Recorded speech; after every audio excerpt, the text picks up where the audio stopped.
మీరు అమరావతిలో ఎలాంటి భవనాలు కట్టాలి అనుకున్నారో అలాంటి భవనాలని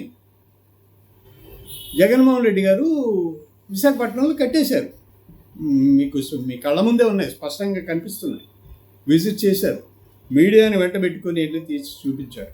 కాబట్టి ఆ భవనాలు మీరు అమరావతిలో కట్టాలనుకున్నటువంటి భవనాలు, ఆ స్థాయి భవనాలు, లేదా ఆ స్థాయి కాకపోయినా ఇంకా తక్కువ భవనాలు ఎక్కువ కట్టాడు అంటే మీరు ఒప్పుకోరు. కాబట్టి మీరు అమరావతిలో నిర్మించబోయే భవనాల కంటే గొప్పగా కట్టాడు జగన్మోహన్ రెడ్డి అని అంటే మీరు ఒప్పుకోరు. కాబట్టి అమరావతిలో నిర్మితం కాబోయే భవనాల కంటే తక్కువ స్థాయిలో ఉన్నప్పటికీ కూడా విశాఖపట్నానికి ఆ భవనాలు చాలా కీలకమైనవి, చాలా ముఖ్యమైనవి. అదొక ప్రభుత్వ ఎసెట్. అది ఆ సంపదని సరిగ్గా వాడుకోవాలి.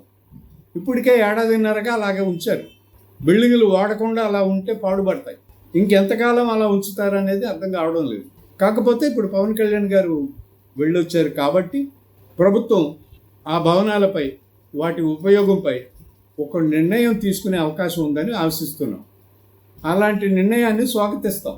భవనాలు కట్టి అట్లా ఖాళీగా పెట్టేస్తే ఏమవుతాయో అనేది అమరావతిలో మీరు చూశారు.